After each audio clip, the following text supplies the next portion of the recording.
है तो महाराष्ट्र की राजनीति से जुड़ी एक बहुत बड़ी खबर आ रही है कि महाराष्ट्र की राजनीति में एक बार फिर बहुत बड़ा भूचाल आ गया है। जो कयास पिछले कई दिनों से लगाए जा रहे थे, आज उस पर मुहर लगने वाली है।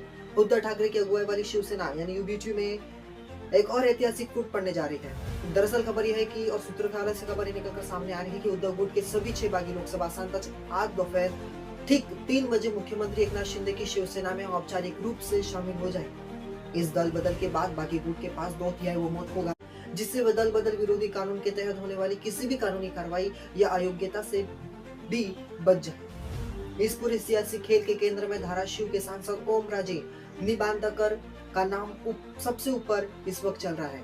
तो महाराष्ट्र की राजनीति से जुड़ी और सियासी खबर से जुड़ी एक बहुत बड़ी खबर है। पिछले कुछ दिनों से लगातार खबर ये निकलकर सामने आ रही थी कि अब जो उद्धव ठाकरे के जो सभी बागी सांसद है वो शिवसेना में शामिल होने जा रहे हैं। और आज को मैं कुछ आंकड़े बताता हूँ, उन आंकड़ों के जरिए आप लोग भी समझे कि इस बार का जो महाराष्ट्र का जो सियासी खेल है वो आखिर किस ओर जा रहा है। सबसे पहले आपके सामने मैं कई आंकड़े रखता हूँ, आप उन आंकड़ों के जरिए पूरी तरीके से इस खबर को समझ लीजिएगा। कुल निर्वाचित सांसद शिवसेना यानी उद्धव बाला साहेब ठाकरे की पार्टी की बात करें तो कुल 9 थे, जिसमें से ये 9 सीटें जो है वो लोकसभा चुनाव में उद्धव ठाकरे गुट द्वारा जीती गई थी। सारी सीटें, ये जो 9 जितने भी 9 सीटें हैं वो सारे उद्धव ठाकरे के द्वारा जीती गई थी लोकसभा चुनाव में। और उसके बाद बाकी सांसदों की संख्या अगर आप लोगों को बताऊं तो बाकी जो सांसद है उनकी संख्या 6 है, यानी एकनाथ शिंदे के साथ जाने वाले कुल लोकसभा ये सदस्य भी जो है वो इस वक्त बताए जा रहे हैं। वही कानूनी रूप से जरूरी आंकड़े 2/3 बहुमत वाले, आखिर ये क्या कहते हैं अब जरा ये भी समझ लीजिए। कुल अब 6 बागी सांसद जो है वो शिवसेना एकनाथ शिंदे के गुट में शामिल हो जाएंगे। तो दल बदल विरोधी कानून से बचने के लिए आवश्यकता न्यूनतम सांसद ये जो संख्या है वो काफी बताई जा रही है और ये जरूरी बताई जा रही है। वही कानूनी रूप से जरूरी आंकड़े 2/3 बहुमत वाले, आखिर ये क्या कहते हैं अब जरा ये भी समझ लीजिए।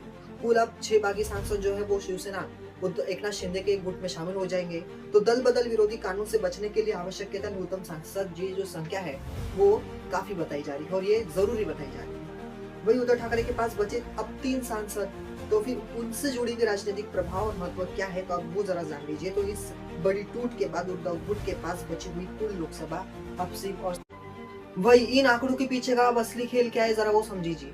सबसे पहला खेल ये है कि दल बदल कानून क्या कहता है। भारतीय संविधान के अनुसार यदि किसी पार्टी के 2/3 निर्वाचित सदस्य एक साथ टूटकर दूसरी पार्टी में विलय यानी मर्ज करते हैं तो उनकी सदस्यता रद्द नहीं होती। उद्धव गुट के पास कुल 9 सांसद हैं, जिसका 2/3 ठीक 6 सांसद होता है। इसी गणित के तहत ठीक 6 सांसदों ने अपना पाला जो है वो पूरी तरीके से बदल लिया है। वही विकास फंड का भी एक इसमें बहाना सामने निकल कर आ रहा है।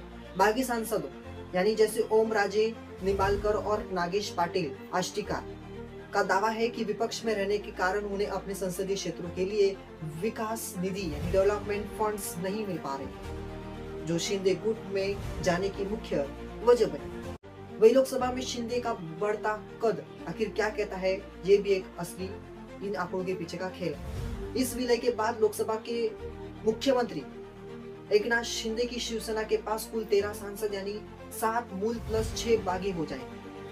इससे शिंदे गुट दिल्ली की राजनीति और एनडीए गठबंधन में महाराष्ट्र की सबसे बड़ी ताकतवर क्षेत्रीय पार्टी बनकर उभरे। तो एकनाथ शिंदे के लिए भी ये एक बहुत बड़ी खबर है और एक अच्छी भी खबर है, क्योंकि दिल्ली में अब एनडीए का जो गठबंधन है वो और मजबूती के साथ खड़ा रहने वाला है। आप सभी को पता चलूं तो अब 22 राज्यों में तो एनडीए की सरकार जो है वो इस वक्त पूरी तरीके से उभरी हुई है।